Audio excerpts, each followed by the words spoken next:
Hello दोस्तों, मैं शिवम गौड़ आप सभी का स्वागत करते हैं हमारे यूट्यूब चैनल में। तो आपके स्क्रीन पर वन लाइनर क्वेश्चन दिख रहे हैं, तो आइए एक एक करके समझते हुए चलते हैं। पहला क्वेश्चन है, ग्रेफाइट विद्युत का सुचालक एवं कार्बन का अपर रूप है। यह परमाणु रिएक्टरों में मंदक के रूप में भी प्रयुक्त होता है। दूसरा है, यूरेनियम 235 विखंडनी पदार्थ के रूप में प्रयुक्त होता है। जो यूरेनियम 235 है, ये विखंडनी पदार्थ के रूप में प्रयुक्त होता है। एंजाइम कार्बोहाइड्रेट होते हैं एवं जैव रासायनिक उत्प्रेरक भी हैं। अगला क्वेश्चन है, जॉन डाल्टन ने परमाणु सिद्धांत का प्रतिपादन किया था। जॉन डाल्टन ने परमाणु सिद्धांत का प्रतिपादन किया था।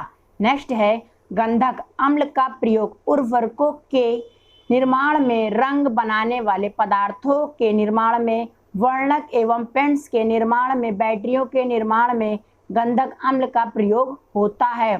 शरीर में सोडियम तथा पोटेशियम आयनों की भूमिका परासरण दाब को संतुलित करता है। जो शरीर में सोडियम तथा पोटेशियम आयनों की जो भूमिका होती है, परासरण दाब को संतुलित करता है।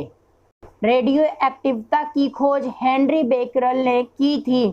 नेक्स्ट है, नोबेल गैसों के एक परमाणु रंगहीन एवं गंधहीन तथा रासायनिक रूप से अत्यंत अक्रियशील होती है। अगला पॉइंट है, कपड़े धोने की प्रक्रिया में साबुन जल की धुलाई क्षमता में वृद्धि करता है। जल का पृष्ठ तनाव भी कम करता है। जो जल का पृष्ठ तनाव है वो भी कम कर देता है। परमाणु वितरण की बोरबरी योजना, जो परमाणु वितरण की बोरबरी योजना है, पहला, किसी कोष में इलेक्ट्रॉनों की अधिकतम संख्या 2n² हो सकती है। किसी कोष में इलेक्ट्रॉनों की संख्या 2n² हो सकती है। सेकेंड, परमाणु के बाह्यतम कोष में, मतलब परमाणु के बाहरी कोष में अधिक से अधिक 8 इलेक्ट्रॉन रह सकते हैं। तीसरा पॉइंट है, बाहरी कोष में 8 इलेक्ट्रॉन हो जाने के बाद अगला नेक्स्ट इलेक्ट्रॉन नए कोष में प्रवेश करता है। जब तक 8 इलेक्ट्रॉन नहीं भर जाएंगे तब तक अगला नया इलेक्ट्रॉन नए कोष में, नए कक्षक में प्रवेश नहीं करेगा। चौथा पॉइंट है, बाहरी कोष में 2 से अधिक तथा उससे पहले वाले कोष में 9 से अधिक इलेक्ट्रॉन तब तक नहीं हो सकते जब तक कि इससे भी पहले वाले कोष में नियम 1 तथा 2 के अनुसार अधिकतम इलेक्ट्रॉन पूरे न हो जाएं। परमाणु सामान्य अवस्था में विद्युत उदासीन होता है। जो परमाणु होता है सामान्य अवस्था में विद्युत उदासीन होता है। अतः परमाणु के धना आवेश एवं ऋण आवेश की मात्राएं समान होती हैं। अर्थात परमाणु क्रमांक Z बराबर प्रोटॉनों की संख्या बराबर इलेक्ट्रॉनों की संख्या। जितने प्रोटॉनों की संख्या होगी उतने ही इलेक्ट्रॉनों की संख्या भी होगी। अगला पॉइंट है, लाइपेज एंजाइम ट्रांसग्लिसराइड को वसा अम्लों तथा ग्लिसरॉल में अपघटित कर देते हैं। बोर का परमाणु मॉडल, बोर के परमाणु रचना के अनुसार इलेक्ट्रॉन नाभिक के चारों ओर कुछ निश्चित कक्षाओं में ही परिक्रमा कर सकते हैं, जिन्हें स्थायी कक्षा कहते हैं। वो केवल निश्चित कक्षाओं में ही परिक्रमा करते हैं, जिन्हें स्थायी कक्षा कहते हैं। नाभिक से प्रारंभ करके इन कक्षाओं को ऊर्जा स्तरों को 1, 2, 3, 4, 5, 6 आदि अंकों अथवा KLMN आदि अक्षरों से प्रदर्शित करते हैं। जो 1, 2, 3, 4 होंगे आदि अंकों की कक्षा की मुख्य क्वांटम संख्या कहते हैं। क्या कहते हैं? मुख्य क्वांटम संख्या कहते हैं। और इसे n से निरूपित करते हैं। पहली कक्षा में परिक्रमा करने वाले इलेक्ट्रॉनों की ऊर्जा सबसे कम होती है। किसी तत्व के नाभिक में उपस्थित प्रोटॉनों एवं न्यूट्रॉनों की कुल संख्या को द्रव्यमान संख्या कहते हैं। जिसमें किसी तत्व में जितने प्रोटॉन होंगे और जितने न्यूट्रॉन होंगे उसकी संख्या को आप दोनों को ऐड कर दोगे, उससे क्या कहते हैं? द्रव्यमान संख्या कहते हैं। द्रव्यमान संख्या तत्व का मौलिक गुण नहीं होता है। जो द्रव्यमान संख्या होता है ये किसी तत्व का मौलिक गुण नहीं है। एक ही तत्व के भिन्न भिन्न परमाणुओं की द्रव्यमान संख्या भिन्न भिन्न होती है। अगर किसी तत्व के अलग अलग परमाणुओं की द्रव्यमान संख्या होगी तो संख्याएं भी क्या होगी? भिन्न भिन्न, मतलब अलग अलग होगी, जिन्हें समस्थानिक कहते हैं। तथा अलग अलग तत्वों के परमाणुओं की द्रव्यमान संख्याएं समान हो सकती है, उसे समभारी कहते हैं। अगर आज का सेशन हमारा आप सभी को अच्छा लग रहा हो तो एक बार जरूर लाइक शेयर सब्सक्राइब करना ना भूलें अगर सेशन अच्छा लगे तभी सब्सक्राइब करें, लाइक करें। किसी तत्व के परमाणु के नाभिक में उपस्थित प्रोटॉनों की संख्या को उस तत्व का परमाणु क्रमांक कहते हैं। किसी तत्व के नाभिक में जितनी प्रोटॉनों की संख्या होगी उसी को हम परमाणु क्रमांक कहते हैं। किसी तत्व के गुणधर्म उसके परमाणु क्रमांक पर ही निर्भर करता है। परमाणु क्रमांक Z बराबर, परमाणु क्रमांक हम Z से लिखते हैं, नाभिक पर धन आवेशित इकाइयों की संख्या बराबर नाभिक में उपस्थित प्रोटॉनों की संख्या बराबर कक्षा में उपस्थित इलेक्ट्रॉनों की संख्या के बराबर होती है। नाभिक की संरचना आखिर कैसी होती है? जो नाभिक की रचना प्रोटॉन तथा न्यूट्रॉन से होती है। जो नाभिक की संरचना होती है न्यूट्रॉन और प्रोटॉन की होती है। प्रोटॉन पर प्लस चार्ज होता है, न्यूट्रॉन पर कोई चार्ज नहीं होता, इलेक्ट्रॉन पर नेगेटिव चार्ज होता है। नाभिक का द्रव्यमान प्रोटॉन तथा न्यूट्रॉन पर निर्भर करता है, जबकि नाभिक का धन आवेश केवल प्रोटॉन के कारण होता है। नाभिक में उपस्थित सभी मूल कणों को न्यूक्लियन कहते हैं। नाभिक में उपस्थित सभी मूल कणों को न्यूक्लियन कहते हैं। न्यूट्रॉन, इसका द्रव्यमान प्रोटॉन के द्रव्यमान के लगभग बराबर, कुछ ही अधिक होता है, मतलब बहुत कम मात्रा में अधिक होता है, थोड़ा अधिक होता है। यह उदासीन कण है, अर्थात इसका विद्युत आवेश शून्य होता है। अभी आपको हमने कुछ देर ही पहले बताया था, जो न्यूट्रॉन का आवेश होता है वो शून्य होता है। अगला पॉइंट लिखा है आपके सामने, परमाणु का धन आवेशित भाग उसे केंद्र में अत्यंत सूक्ष्म स्थान में होता है तथा परमाणु का द्रव्यमान भी इसी केंद्रीय भाग में निहित होता है, जिसे हम नाभिक कहते हैं, जिसे हम नाभिक के नाम से भी जानते हैं। इलेक्ट्रॉन, यह परमाणु का सबसे हल्का अवयवी कण है, जिसका द्रव्यमान हाइड्रोजन परमाणु के द्रव्यमान का लगभग 1/1840 होता है। 1/1840वां भाग होता है। यह ऋण आवेश वाला होता है। इलेक्ट्रॉन जो होता है ये ऋण आवेश वाला होता है। इसका आवेश -1.6 इंटू 10⁻⁻19 कूलाम होता है, जो प्राकृतिक में उपलब्ध सबसे कम आवेश के बराबर है। अगला प्रोटॉन के बारे में है। यह धन आवेशित कण होता है। जो प्रोटॉन होता है यह धन आवेशित कण होता है, जिसका आवेश +1.6 इंटू 10⁻⁻19 कूलाम होता है। प्रोटॉन का द्रव्यमान हाइड्रोजन परमाणु के द्रव्यमान के लगभग बराबर होता है। जो प्रोटॉन का द्रव्यमान होता है हाइड्रोजन परमाणु के द्रव्यमान के लगभग बराबर होता है। इलेक्ट्रॉन पर ऋण आवेश चार्ज होता है, प्रोटॉन पर धन आवेश चार्ज होता है, न्यूट्रॉन पर शून्य चार्ज होता है। इसका आवेश इलेक्ट्रॉन का 1.6 इंटू 10⁻⁻19 होता है।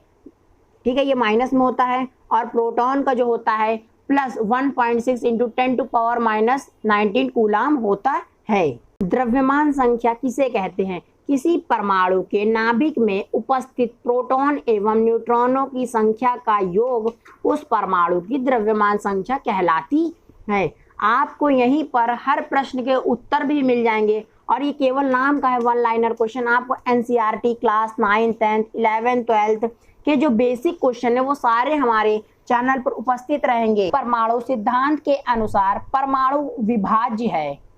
यह 3 प्रकार के मूल कणों इलेक्ट्रॉन, प्रोटॉन, न्यूट्रॉन से मिलकर बना है। परमाणु को इन कणों में विभाजित किया जा सकता है। फिर से सुनिए इसे, आधुनिक परमाणु सिद्धांत के अनुसार परमाणु विभाज्य है। यह 3 प्रकार के मूल कणों से मिलकर बना है, प्रोटॉन, इलेक्ट्रॉन और न्यूट्रॉन। परमाणु भार किसे कहते हैं? यह प्रदर्शित करता है कि तत्व का एक भाग परमाणु कार्बन 12 के परमाणुओं के 1/12 भाग द्रव्यमान अथवा हाइड्रोजन के 1.008 भाग द्रव्यमान से कितना गुना भारी है। अगला पॉइंट है, परमाणु क्रमांक किसे कहते हैं? किसी तत्व के परमाणुओं के नाभिक में उपस्थित प्रोटॉनों की संख्या को परमाणु क्रमांक कहते हैं। किसी तत्व के नाभिक में जितने उपस्थित प्रोटॉनों की संख्या होगी उसी को हम क्या कहते हैं? परमाणु क्रमांक कहते हैं। की पाइपों को संक्षारण से बचाने के लिए उसके ऊपर जस्ते की परत चढ़ाई जाती है। इस प्रक्रिया को कहते हैं गैल्वेनीकरण। गैल्वेनीकरण थोड़ा टाइपिंग मिसप्रिंट है, इसे क्या कहते हैं? गैल्वेनीकरण कहते हैं। अगला, पशुओं के हड्डियों तथा दांतों में मुख्य रासायनिक पदार्थ होता है कैल्शियम फास्फेट। नेक्स्ट है, सामान्य वायु के नमूने में उपस्थित नहीं होने वाली गैस है क्लोरीन। जो सामान्य वायु के नमूने में उपस्थित नहीं होती है वो कौन सी गैस है? क्लोरीन गैस है। भैया जितना एक जगह पर एनसीईआरटी और कभी कभी यह देखा गया कि जब हम किसी शीशे के बर्तन में गर्म दूध या जल डालते हैं तो वह चटक जाता है, ऐसा क्यों? इसका क्या कारण है? खौलते हुए द्रव अधिक ताप उत्पन्न करते हैं। जो खौलते हुए द्रव होते हैं, जो खौलते हुए पदार्थ होते हैं, वो क्या करते हैं? दाब अधिक उत्पन्न करते हैं। इसी कारण हमारे शीशे के बर्तन क्या होते हैं? टूट जाते हैं, जिसे कहते हैं बोल गया या चटक गया। अगला ये देखते हैं, ईंधन के जलते समय उनमें जो कार्बन और हाइड्रोजन मौजूद हैं उसे कार्बन डाइऑक्साइड और जल वाष्प में बदल जाते हैं। साधारण नमक सोडियम क्लोराइड भी एक यौगिक है। यह सोडियम और क्लोरीन के एक एक परमाणु के परस्पर संयोग से बना है, जिसका अणु सूत्र होता है NaCl। नेक्स्ट है, वायु oxygen, nitrogen, carbon dioxide, argon तथा जल वाष्प इत्यादि का मिश्रण है। बारूद, पोटेशियम नाइट्रेट, सोरा, गंधक तथा चारकोल का मिश्रण जो बारूद होता है, पोटेशियम नाइट्रेट जिसे हम सोरा कहते हैं, गंधक तथा चारकोल का मिश्रण है। ये किसका मिश्रण है? चारकोल का मिश्रण है। अगर आप हमारे क्लास 9 एनसीईआरटी के अकॉर्डिंग अगर रोजाना लाइव वीडियो चाहते हैं तो हमारे चैनल पे नीचे अगर कमेंट बॉक्स करें कि सर हमें रेगुलर लाइव वीडियो चाहिए, तो आपको लाइव वीडियो भी मिल जाएगी। 9th 10th की जल्द ही स्टार्ट होने वाली है। बस आप लोगों का एक सहारा चाहिए और जैसे ही सहारा मिलेगा हम आपको क्लासेस स्टार्ट कर देंगे। जल, पानी, गंगा जल, नीर का सूत्र H2O एक यौगिक है। यह हाइड्रोजन तथा ऑक्सीजन के द्रव्यमान के अनुसार 1:8 के निश्चित अनुपात में रासायनिक संयोग से बना है, अथवा जल में परमाणु क्रमांक 1 तथा 8 के परमाणु संख्या के अनुसार निश्चित अनुपात में है। इसे हम स्थिर अनुपात का नियम भी कहते हैं। एक में पाए जाते हैं। कार्बन डाइऑक्साइड का अणु सूत्र होता है, बच्चा जानता है, क्या रट रहे हो? CO2। यह एक क्या है? यौगिक है। ऐसी कोई भी चीजें हैं जो आपको छूटने नहीं पाएंगी। आपको मैं ढूंढ कर लाता हूँ, वो क्यूज के माध्यम से हो या वन लाइनर क्वेश्चन के माध्यम से हो। जब मैं 9th 10th की केमिस्ट्री स्टार्ट करूँगा तो आपको यही सारी चीजें बहुत हेल्पफुल करेंगी। तब आपको लगेगा कि वन लाइनर क्वेश्चन भी बहुत काम के होते हैं। पारा ही केवल एक ऐसा धात्विक तत्व है जो साधारण ताप पर द्रव अवस्था में पाया जाता है। पारा ही केवल ऐसा धात्विक तत्व है जो साधारण ताप पर द्रव अवस्था में पाया जाता है। जिन लोगों ने अभी तक हमारे चैनल को सब्सक्राइब नहीं किया है, सब्सक्राइब कर दीजिए और बेल आइकन को ऑन कर दीजिए, ताकि आने वाली जो हमारे धातु, अधातु और उपधातु की वीडियो है आप तक सबसे पहले पहुंचे। उसमें हमने बताया है 2 ऐसी गैसें हैं जो द्रव अवस्था में पाई जाती है, पारा और ब्रोमीन। ये सारे क्वेश्चन आपको कंप्लीट वहां पर मिल जाएंगे। अगला पॉइंट है, हाइड्रोजन सबसे हल्का तत्व है। जो हाइड्रोजन है ये सबसे हल्का तत्व है और ये हमारा आवारा भाई भी है, जिसका परमाणु क्रमांक 1 है। जल तीनों भौतिक अवस्था में रह सकता है, मतलब ठोस, द्रव और गैस।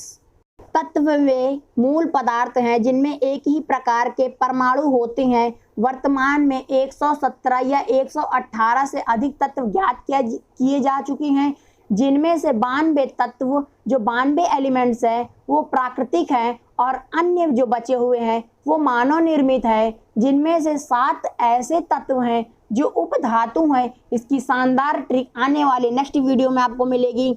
हीरा तथा ग्रेफाइट भी तत्व हैं। जो हीरा और ग्रेफाइट है ये भी क्या है? तत्व है। ये दोनों कार्बन के अपर रूप हैं। जो हीरा है कार्बन का सबसे शुद्धतम रूप है, इसीलिए हीरा सबसे महंगा होता है। सोचो कितने कार्बनों में से अगर एक छोटा सा हीरा मिलता है, इसलिए इसका इंपॉर्टेंट, और ये कार्बन का सबसे शुद्ध रूप है। अगला है तत्व द्रव्य पदार्थ की ठोस अवस्था, द्रव अवस्था, गैस अवस्था तीनों अवस्थाओं में पाए जाते हैं। उदाहरण, सोडियम तथा कार्बन तत्व ठोस हैं, पारा और ब्रोमीन द्रव हैं, हाइड्रोजन और ऑक्सीजन क्या है?